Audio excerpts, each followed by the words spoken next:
जीवन बगिया ऐसी उलझी, फूल होगे कम कांटे ज्यादा, सिमटा जीवन डूबी सांसें, आना है तो अब भी आजा। यदि आपने अभी तक अंतिम अध्याय नहीं देखा है तो कृपया करके अंतिम अध्याय देखें, उसके बाद ही इस अध्याय में प्रवेश करें। ये चार अर्थात सत्य, ज्ञान, अनंत और आनंद वस्तु जिसके लक्षण हैं और देश काल वस्तु आदि निमित्तों के होने पर भी जिसमें कोई परिवर्तन नहीं होता, उसी को तत्पदार्थ अथवा परमात्मा कहते हैं। ये दोनों त्व और तुम पदार्थ वाले भेदों से पृथक आकाश की तरह सूक्ष्म और सत्ता मात्र जिसका स्वभाव है वो है परखा एवं पर ब्रह्म कहलाता है। मैं से जो ब्रह्मा बंधे हैं उन्हें तुम तक पहुँचने में भी बड़ी कठिनाई है। मैं से जो लोग बंधे हैं उन्हें तू तक पहुँचने में बड़ी कठिनाई है। स्वयं से ही जो घिरे हैं वे तुम के चरणों में भी कैसे पहुँचे, समर्पण कठिन है।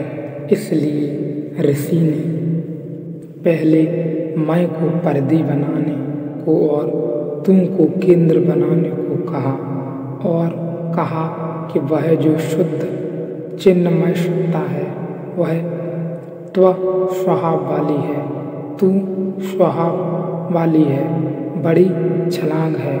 मैं से तुम पर शायद इससे बड़ी छलांग और कोई नहीं है। छोड़ना स्वयं को इतना कठिन है, कपड़े उतारने जैसा नहीं है, चमड़ी उतारने जैसा है। और मैं से उतर जाना और मैं से हट जाना इसलिए भी अति कठिन है कि हटाने की कोशिश में भी पुनः पुनः खड़ा हो जाता है। कौन हटाए मैं को, जो भी हटाएगा वही मैं बन जाता है। कैसे हटाओ मैं को, क्योंकि जिस विधि का उपयोग करो वही विधि मैं के हाथ में पड़ जाती है। लेकिन जो असंभव सा दिखता है वह भी साहस हो तो संभव हो जाता है। इस साहस को थोड़ा समझें तो यह दूसरी छलांग भी समझ में आ सके। मैं को मिटाने की जिसने भी कोशिश की वह मुश्किल में पड़ेगा, क्योंकि मिटाना एक कर्म है और सभी कर्मकर्ता को मजबूत करते हैं। मैं से बचना,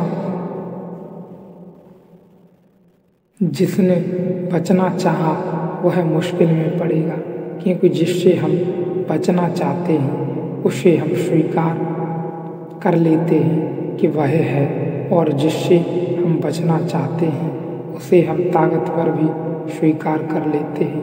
हम बचते ही उससे हैं जिससे भयभीत होते हैं। न तो हम मैं को मिटा सकते हैं, क्योंकि मिटाने में कर्म है, और न हम मैं से बच सकते हैं, क्योंकि बचकर हम कहाँ जाएंगे।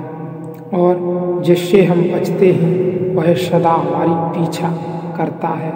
भागेंगे जिससे भयभीत होंगे, जिससे वह सदा के लिए छाया बन जाता है। फिर मैं के साथ क्या करें कि तुम पर छलांग हो जाए, तुम पर छलांग हो जाए। एक ही रास्ता है और वह रास्ता यह है कि न तो भागें न उससे छुटकारा का कोई उपाय करें, वरन उससे देखें, पहचाने और जाने, उससे परिचित हों छाया को मिटाने का एक ही रास्ता है।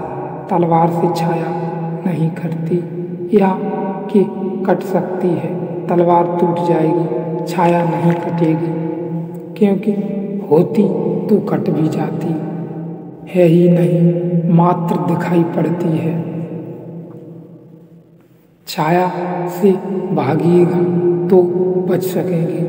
जितनी तेजी से आप भागिएगा, छाया उतनी ही तेजी से भागेगी आपके साथ, क्योंकि छाया आपकी है।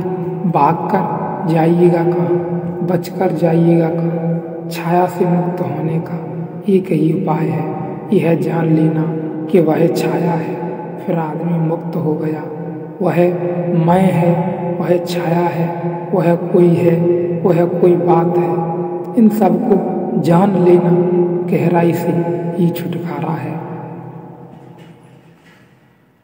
फिर न उसे काटना है, न उससे भागना है, क्योंकि जैसे ही हमने यह जाना कि छाया मात्र छाया है, तो न कोई भय रहा, न कोई प्रयोजन रहा, न मिटाने का कोई सवाल रहा।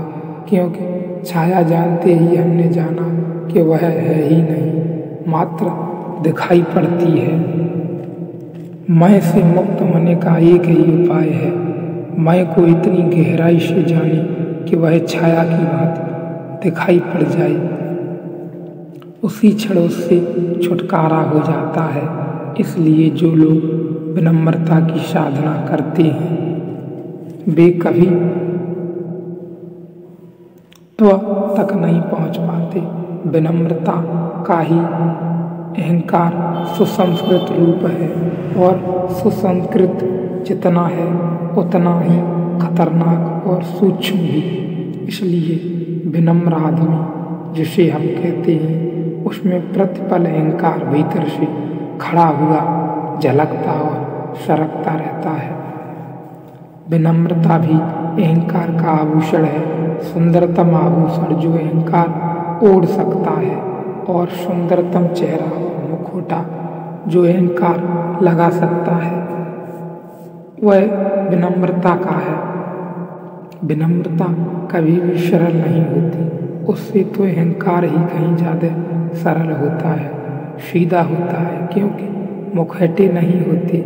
सज्जन आदमियों से दुर्जन आदमी कहीं ज़्यादा सीधे साफ और सरल होते हैं, क्योंकि दुर्जन सीधे अहंकारी होते हैं और सज्जन तिरछे अहंकारी होते हैं।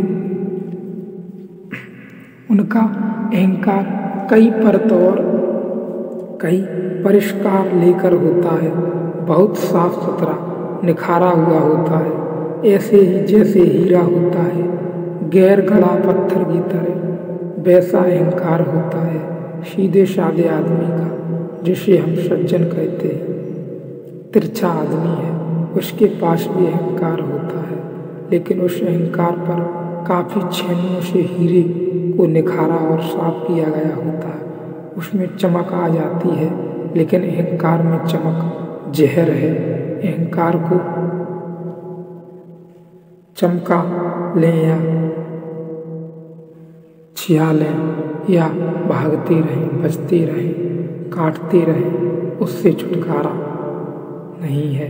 अहंकार को जाने जाए भीतर और पहचाने अहंकार क्या है। जल्दी न करें, निर्णय न लें, क्योंकि पहले अहंकार को देखें तो वह स्वतः ही उससे मुक्त हो जाओगे। लेकिन उससे प्रेरणा पहले ही देख लोगे कि बस अब मुक्त हो गए, तो निर्णय ले लिया तो फिर असंभव हो जाएगा भूलना और मुक्त होना। इसलिए पहले निर्णय लेने की जरूरत नहीं है। यह बात ध्यान में रखने योग्य है, और पहले जानने के लिए प्रयत्न करना है। जानने मात्र से ही छूट जाएगा, जानने मात्र से ही मुक्त हो जाओगे।